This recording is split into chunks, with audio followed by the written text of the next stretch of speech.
Assalamualaikum warahmatullahi wabarakatuh. Perkenalkan, saya Raisya Mita Kaila Maensarani dengan NIM 2023 011053 dari kelas AKTB. Di video kali ini saya akan menjelaskan terkait tugas mata kuliah Tata Kelola Perusahaan dan Manajemen Risiko dengan dosen pengampu Bapak Dr. Ari Eksandi, SEMAK. Berikut ini merupakan video penjelasan. Pada bagian ini saya akan menjelaskan mengenai transfer risiko melalui asuransi sebagai salah satu strategi manajemen risiko perusahaan. Nah, pada dasarnya asuransi itu memungkinkan perusahaan untuk mengalihkan potensi kerugian finansial akibat peristiwa yang tidak dapat diperkirakan atau tidak pasti kepada perusahaan asuransi melalui suatu perjanjian yang tertuang dalam polis. Nah, dengan membayar premi, perusahaan itu tidak perlu menanggung seluruh dampak kerugiannya sendiri, melainkan membaginya dengan pihak penanggung. Nah, proses transfer risiko ini diawali dengan identifikasi dan juga evaluasi risiko oleh perusahaan. Nah, perusahaan itu menilai berbagai risiko yang berpotensi menimbulkan kerugian signifikan, seperti risiko kerusakan aset, gangguan operasional, tanggung jawab hukum kepada pihak ketiga, hingga kehilangan pendapatan. Nah, risiko yang memiliki dampak besar namun masih dapat diperhitungkan probabilitasnya menjadi prioritas itu untuk dialihkan melalui asuransi. Nah, setelah itu perusahaan memilih produk asuransi yang sesuai dengan karakteristik risiko yang dihadapi. Pada tahap ini, perusahaan dan pihak asuransi menyepakati ruang lingkup perlindungan, nilai pertanggungan, pengecualian risiko, serta besaran premi. Nah, seluruh kesepakatan tersebut kemudian akan dituangkan dalam polis asuransi yang bersifat mengikat secara hukum.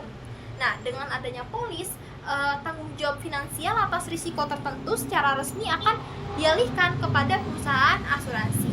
Nah, apabila risiko yang diasuransikan itu benar-benar terjadi, perusahaan dapat mengajukan klaim sesuai dengan ketentuan polis. Nah, pihak asuransi kemudian akan memberikan penggantian atas kerugian yang dialami, baik dalam bentuk ganti rugi, penanggung-jawaban biaya, maupun kompensasi atas kehilangan pendapatan. Nah, lalu pada tahap ini, fungsi transfer risiko itu terlihat jelas karena beban kerugian itu tidak sepenuhnya ditanggung oleh perusahaan. Nah, jadi melalui transfer risiko dengan asuransi, perusahaan dapat memperoleh manfaat berupa kepastian finansial dan juga stabilitas usaha.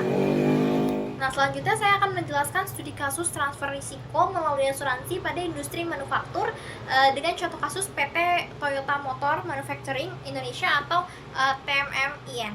Nah, industri manufaktur itu tentu memiliki tingkat risiko yang relatif tinggi karena bergantung pada aset fisik yang bernilai yang besar. Nah, dan juga proses produksi berskala massal serta keberlangsungan operasional yang harus berjalan secara terus-menerus. Nah, dalam aktivitas operasionalnya, Toyota ini menghadapi berbagai jenis risiko, seperti risiko kebakaran pabrik, kerusakan mesin produksi, gangguan rantai pasok, serta risiko terhentinya kegiatan produksi atau business interruption. Nah, jika risiko-risiko ini terjadi tanpa adanya perlindungan yang memadai, perusahaan itu dapat mengalami kerugian finansial yang sangat besar, baik berupa kerusakan aset maupun kehilangan pendapatan akibat dari berhentinya proses produksi tersebut. Lalu, untuk mengelola risiko ini, Toyota menerapkan strategi transfer risiko melalui asuransi. Nah, jenis asuransi yang digunakan antara lain asuransi properti dan juga asuransi gangguan usaha. Asuransi properti ini berfungsi untuk melindungi aset fisik perusahaan seperti misalnya bangunan pabrik, mesin, dan juga peralatan produksi dari risiko kerusakan atau kehilangan. Nah, sementara itu asuransi gangguan usaha itu memberikan perlindungan terhadap potensi kehilangan laba serta biaya terhadap serta biaya tetap yang tetap harus dikeluarkan perusahaan ketika kegiatan produksi itu terhenti akibat kejadian tertentu yang diasuransikan. Nah, mekanisme transfer risiko ini dilakukan dengan pembayaran premi secara berkala kepada perusahaan asuransi. Nah, sebagai imbalannya, apabila terjadi peristiwa yang menimbulkan kerugian dan juga tercantum dalam polis, perusahaan asuransi ini akan memberikan ganti rugi sesuai dengan ketentuan yang telah disepakati. Nah, dengan demikian, beban kerugian besar yang seharusnya ditanggung sendiri oleh perusahaan dapat dialihkan kepada pihak asuransi.